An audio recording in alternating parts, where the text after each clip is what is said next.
എല്ലാവർക്കും യൂറോപ്പിൽ പോകാം. നമ്മള് കേൾക്കുമ്പോൾ വിചാരിക്കും നമുക്ക് എല്ലാവർക്കും യൂറോപ്പിൽ പോകാൻ പറ്റുമെന്ന്. പക്ഷേ നമ്മൾ പറയുന്നത് എല്ലാവർക്കും യൂറോപ്പിൽ പോകാം. കാരണം യൂറോപ്പ് എന്ന് പറയുമ്പോൾ നമ്മുടെ മനസ്സിൽ വരുന്നത് ഏറ്റവും എക്സ്പെൻസീവ് ആയിട്ടുള്ള ഒരു രാജ്യമാണ്. പക്ഷേ കഴിഞ്ഞ 3 വർഷമായിട്ട് ഞങ്ങൾ വളരെ സക്സസ്ഫുൾ ആയിട്ട് ഏറ്റവും അധികം ഗ്രൂപ്പ് ഓപ്പറേറ്റ് ചെയ്യുന്ന ഒരു ടൂറിന്റെ പേരാണ് എല്ലാവർക്കും യൂറോപ്പിൽ പോകാന്നുള്ളത്. കാരണം നമ്മുടെ കയ്യിൽ ഒരുപാട് സ്പെൻഡിങ് നമുക്ക് വേണ്ട. നമ്മുടെ ഫാമിലി എല്ലാവരും ഒരുമിച്ച് ട്രാവൽ ചെയ്യണം.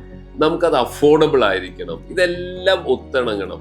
അതുപോലെ തന്നെ നമുക്ക് യൂറോപ്പിന്റെ ഒരു ഫുള്ള് ഫീല് കിട്ടുന്ന ഒരു യാത്രയായിരിക്കണം. അപ്പോൾ അങ്ങനെയുള്ള ഒരു പ്ലാനിലാണ് നമ്മൾ ഈ യാത്രയ്ക്ക് തന്നെ നമ്മളൊരു പേരിട്ടത് എല്ലാവർക്കും യൂറോപ്പിൽ പോകാം. അതാണ് നമ്മുടെ യാത്രയുടെ പേര്, അതാണ്. അല്ലാതെ വേറെ ഒരു പേര് ആ യാത്രയ്ക്ക് ഇല്ല. പിന്നെ 3 വർഷമായിട്ട് നമ്മൾ ഏറ്റവും സക്സസ്ഫുൾ ആയിട്ട് ഏറ്റവും അധികം ഗ്രൂപ്പ് കേരളത്തിൽ നിന്ന് ഓപ്പറേറ്റ് ചെയ്യുന്നത് ഈ ഒരു പർട്ടിക്കുലർ ടൂറിലാണ്. അപ്പൊ നമുക്കറിയാം, യൂറോപ്പ് എന്ന് പറയുമ്പോൾ നമ്മുടെ മനസ്സിൽ വരുന്ന ഒരു വലിയ ചിത്രം സ്വിറ്റ്സർലൻഡ് ആണ്. സ്വിറ്റ്സർലൻഡിനെ കുറിച്ച് എനിക്കൊന്നും ഈ ലോകത്ത് കേൾക്കാത്തവരായിട്ട് ആരില്ല. നമ്മൾ സ്കൂളിൽ പഠിക്കുന്ന സമയത്ത് ആൽപ്സ് പർവ്വതനിരകള് നമുക്കൊരു സ്വപ്നമാണ്. ഞാൻ കഴിഞ്ഞ ദിവസം എൻ്റെ ഒരു ഫ്രണ്ടിൻ്റെ അടുത്ത് പറയുമായിരുന്നു, നിങ്ങൾ സ്വിറ്റ്സർലൻഡിൽ പോയിട്ട് നിങ്ങളൊരു ഫോട്ടോ എടുക്കാൻ ഒരിക്കലും ഒരു ഫോട്ടോഗ്രാഫറിന്റെ ആവശ്യമില്ല. നിങ്ങൾ എവിടെ നോക്കി ഫോട്ടോ എടുത്തു കഴിഞ്ഞാലും it all looks very nice. ഞാൻ പേഴ്സണലായിട്ട് സ്വിറ്റ്സർലൻഡ് വിളിക്കുക കലണ്ടർ കൺട്രി എന്നാണ്. കാരണം നമ്മൾ സ്വിറ്റ്സർലൻഡ് ഓരോ ഭാഗം നമ്മൾ നോക്കി കാണുമ്പോൾ ഒരു കലണ്ടറിലെ പോലെ മനോഹരമാണ് സ്വിറ്റ്സർലൻഡ് എന്ന് പറഞ്ഞു കഴിഞ്ഞാല്. അപ്പൊ നമ്മൾ ഈ ആൽപ്സിനെ കുറിച്ച് ഞാൻ പറഞ്ഞത്, ഈ ആൽപ്സിനെ കുറിച്ച് കേൾക്കാത്തവരായിട്ട് ആരുമില്ല. ഈ എല്ലാവർക്കും യൂറോപ്പിൽ പോകാം എന്ന് പറഞ്ഞ യാത്ര പോകുന്ന സമയത്ത് യൂറോപ്പിലെ 2ാമത്തെ ഏറ്റവും ഉയരം കൂടിയ ആൽപ്സ് പർവ്വതനിര മൗണ്ട് ഇറ്റ്ലസിലേക്ക് നമ്മളൊരു യാത്ര പോകുന്നുണ്ട്. ഈ ആൽപ്സ് എന്ന് പറഞ്ഞാൽ സ്വിറ്റ്സർലൻഡിൽ മാത്രം ഒതുങ്ങുന്ന ഒരു മൗണ്ടൻ അല്ല.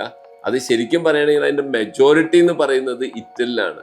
യൂറോപ്പിലുള്ള ഏകദേശം 7-8 രാജ്യങ്ങളിൽ ആൽപ്സ് പർവ്വതനിര അത് വ്യാപിച്ചു കിടക്കുന്നതാണ്. പക്ഷെ അതിനെ ഏറ്റവും മനോഹരമായിട്ട് മെയിൻറ്റെയിൻ ചെയ്യുന്നതും ഏറ്റവും മനോഹരമായിട്ട് ടൂറിസ്റ്റിന്റെ മുന്നിൽ അവതരിപ്പിക്കുന്നതും സ്വിറ്റ്സർലൻഡാണ്.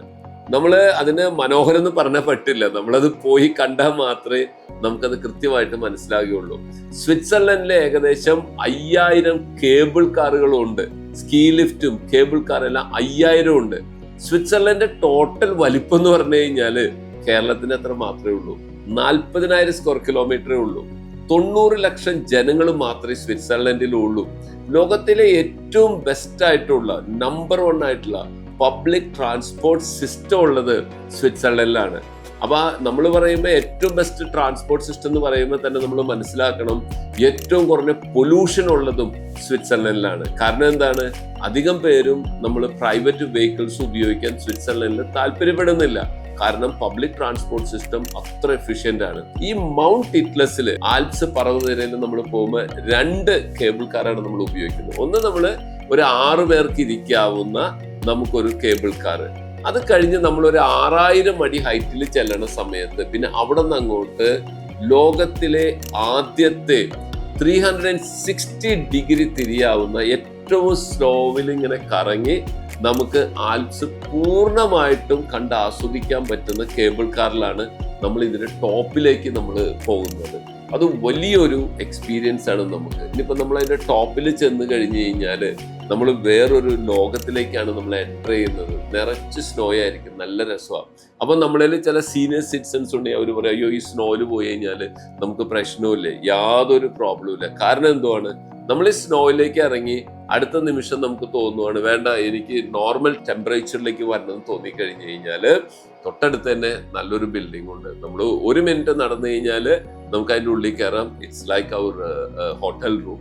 കാരണം സ്വിറ്റ്സർലൻഡിലെ എല്ലാ സംവിധാനങ്ങളും അവിടുത്തെ സീനിയർ സിറ്റിസണും അതുപോലെ തന്നെ എല്ലാവർക്കും ഈസി ആയിട്ട് ആക്സസ് ചെയ്യാൻ പറ്റുന്നതും ഉപയോഗിക്കാവുന്ന രീതിയിലും അവർ ബിൽഡപ്പ് ചെയ്തിട്ടുള്ളതാണ്. പല യാത്രകളിലും നമ്മൾ ഇവിടെ പോകുന്ന സമയത്ത് എല്ലാവർക്കും അവിടെ ഒരുപാട് ടൈം സ്പെൻഡ് ചെയ്യാൻ ഇഷ്ടമുണ്ട്.